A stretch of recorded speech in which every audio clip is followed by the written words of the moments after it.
Hello guys, সালাম আলাইকুম আপুরা ভাইয়ারা।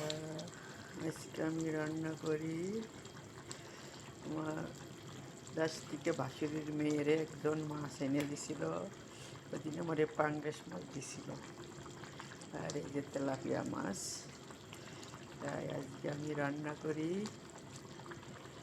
দেশের মাছ দিয়ে, উশি দিয়ে, সাথে আলু দিছি। আর এই যে মাছ দিয়ে রান্না করি, আজকেই শেষ মাছ। একটা আলু দিছি।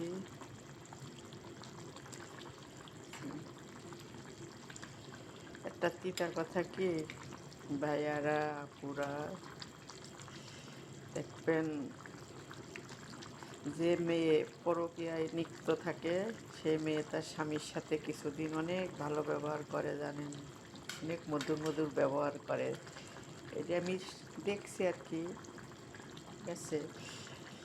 পরে দেখবেন কি সে যার স্বামীর কাছ থেকে সব কিছু গুছাই নিয়ে ফুটো ছেড়ে দেয়। আবার একটা পুরুষও এমনই, বুঝছেন।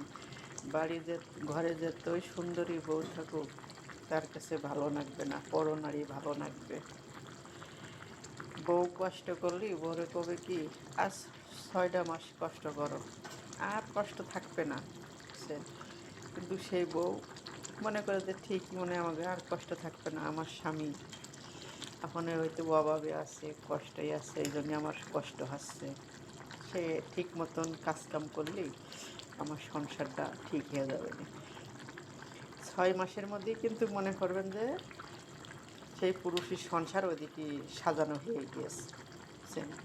সেই পুরুষের সংসারটা ওইদিকে 6 মাসের মধ্যেই তার কমপ্লিট হয়ে গেছে গা।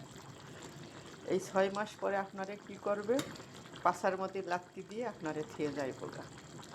আপনার খোঁজ নিব না, কথা বলবো না, কথা বললে আনচান সান সান করবে, মানে আপনি তার কতকালকে সত্য। এমন অনেক ভাই বোনের জীবনে ঘটে, বুঝছেন।